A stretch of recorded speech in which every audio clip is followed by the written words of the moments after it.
पंजाब के उस इलाके में जहां सतलुज दरिया खेतों के किनारे अपनी धारा को थाम कर बहता है, एक छोटा सा गांव बसा था। गांव ऐसा नहीं था जो नक्शों में आसानी से मिल जाए, लेकिन वहां रहने वाले लोग उसे अपनी पूरी दुनिया मानते थे। सुबह के समय चारपाइयों पर बैठी औरतें, जानवरों की घंटियों की आवाजें और आंगनों में फैलती धूप, सब कुछ साधारण था। लेकिन गांव के आसपास एक जगह ऐसी थी जिसके बारे में कोई पूरी बात नहीं करता था। सब जानते थे, पर कोई खुलकर कहता नहीं था। उस जगह को लोग बस वन कहते थे। वह वन गांव और सतलुज के बीच पड़ता था।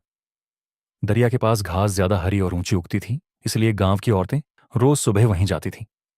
घास काटना, उसे बांधकर सिर पर उठाना और फिर गांव लौट आना, ये रोज का काम था। लेकिन इस काम के साथ कुछ नियम भी जुड़े थे जिन्हें कोई लिखता नहीं था, बस निभाता था। सुबह जल्दी जाना, दोपहर से पहले लौट आना, और सबसे जरूरी, अकेले ना रुकना। वन के अंदर कई तरह के पेड़ थे, पीपल, जामुन, नीम, और उनके बीच एक बहुत पुराना आम का पेड़ जिसकी छाल बाकी पेड़ों से कहीं ज्यादा काली थी। गांव के लोग उसे काला आम का पेड़ कहते थे। वह पेड़ वन के बीचों बीच खड़ा था, जैसे किसी ने जानबूझकर वहीं लगाया हो। लाजो इस गांव में नई थी।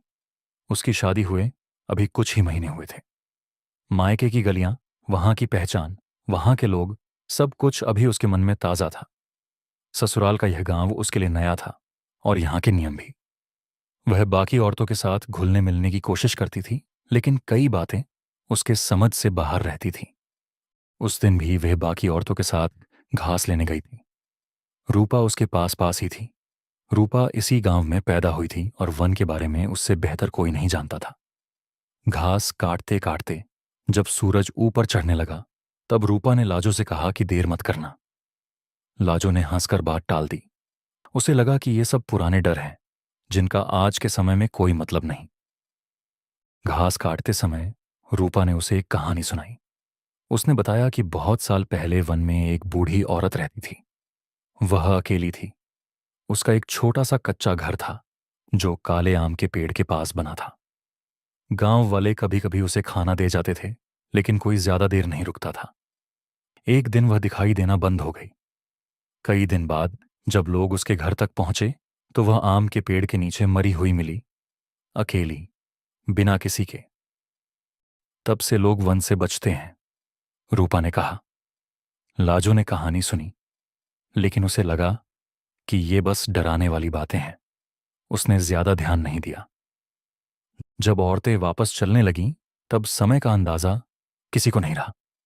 जल्दी में सब आगे बढ़ गई। लाजो घास बांधने में थोड़ी देर कर गई। जब उसने सिर उठाकर देखा, तो बाकी औरतें काफी आगे जा चुकी थीं। पहले तो उसे लगा कि वह उन्हें पकड़ लेगी। उसने जल्दी जल्दी घास बांधी और सिर पर रख ली। उस वक्त 12:30 हो चुके थे। वह अकेली चलने लगी। शुरू में उसे ज्यादा डर नहीं लगा, लेकिन जैसे जैसे वह वन के पास पहुंची, उसके कदम अपने आप धीमे होने लगे। वन का अंधेरा बाहर से ही साफ दिखाई दे रहा था। पेड़ इतने घने थे कि दिन की रोशनी भी वहां फंस सी जाती थी। एक अजीब सी खामोशी थी। जैसे ही लाजो ने वन के अंदर कदम रखा, उसे लगा कि हवा रुक गई है। पत्ते नहीं हिल रहे थे।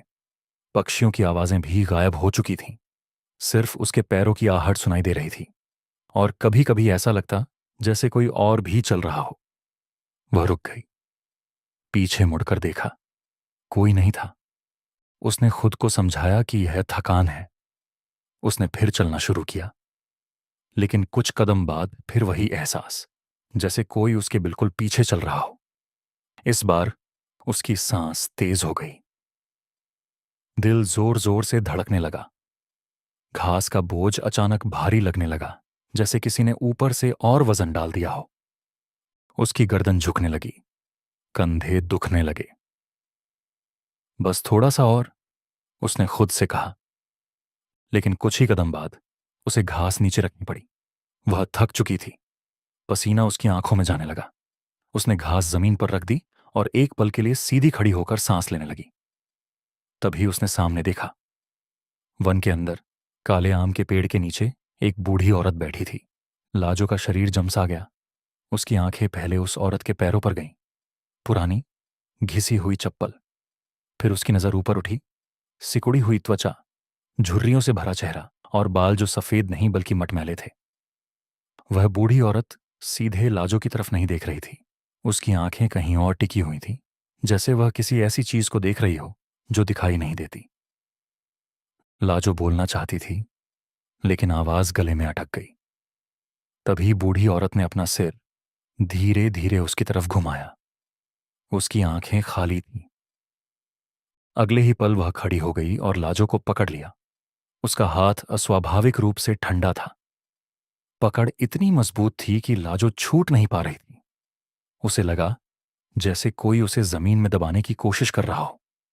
उसका चेहरा आम के पेड़ की जड़ों की तरफ झुकाया जाने लगा। मिट्टी, सूखी पत्तियां और कांटे उसके चेहरे से रगड़ खाने लगे। लाजो चीख पाई, लेकिन आवाज वन में कहीं खो गई। तभी बूढ़ी औरत की उंगलियां उसकी गर्दन तक खिसक गईं, सांस अटक गई और अगले ही पल लाजो खुद को आम के पेड़ के ऊपर पाई। नीचे जमीन दिखाई नहीं दे रही थी, सिर्फ गहरा अंधेरा था। सामने वही बूढ़ी औरत खड़ी थी, जैसे यह सब सामान्य हो। फिर एक झटका। अब वह पीपल के पेड़ पर थी। फिर एक और झटका, जामुन के पेड़ पर। हर बार ऊंचाई बढ़ती जाती थी। नीचे का वन घूमता रहता था। समय टूटने लगा था। सूरज कभी ढलता हुआ दिखता, कभी स्थिर। लाजो को बार बार लगता कि वह बाहर निकल गई है, लेकिन हर बार आंख खोलते ही वही वन, वही पेड़।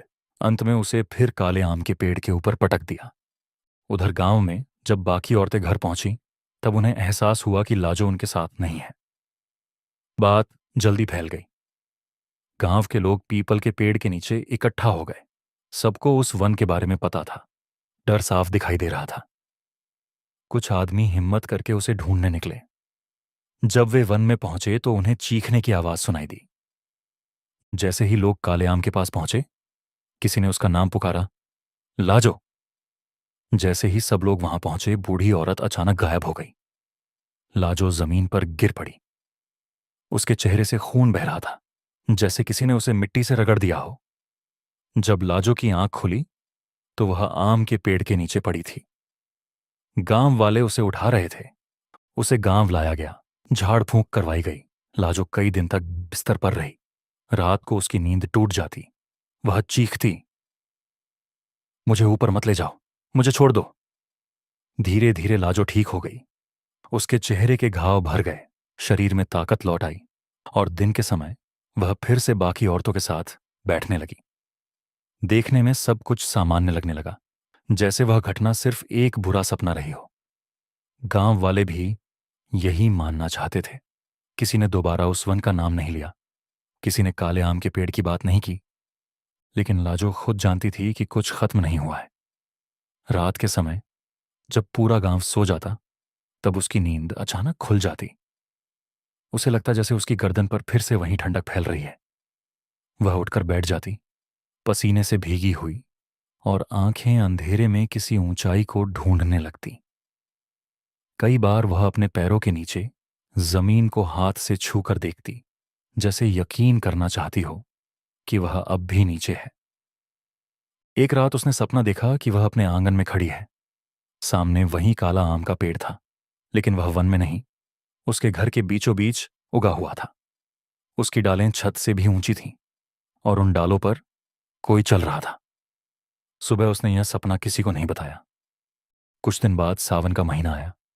एक दोपहर जब सूरज बिल्कुल सिर के ऊपर अटका हुआ था, गांव की कुछ औरतें घास लेने की बात कर रही थीं। रूपा भी वहीं खड़ी थी। उसने लाजो की तरफ देखा और बिना कुछ बोले सिर हिला दिया। लाजो ने भी कुछ नहीं कहा, वह बस पीछे हट गई। उस दिन के बाद लाजो ने एक बात साफ कह दी, वह वन कभी नहीं जाएगी। और गांव में आज भी कहा जाता है कि काला आम का पेड़ वहीं खड़ा है, पीपल और जामुन भी। और कुछ रातों में जब हवा नहीं चलती और फिर भी पत्ते हिलते हैं, तो जो ध्यान से देखे उसे लगता है कि पेड़ों के ऊपर कोई रास्ता है, एक ऐसा रास्ता जो नीचे नहीं उतरता। और अगर कभी किसी औरत की नींद आधी रात में टूटे और उसे लगे कि जमीन दूर हो रही है, तो गांव वाले बस इतना कहते हैं, वन से कोई पूरी तरह वापस नहीं आता। ये थी आज की डरावनी कहानी। अगर आपको ऐसी ही रहस्यमयी और डरावनी कहानियां सुनना पसंद है तो वीडियो को लाइक करें, चैनल को सब्सक्राइब करें। पूरी कहानी सुनने के लिए आपका धन्यवाद।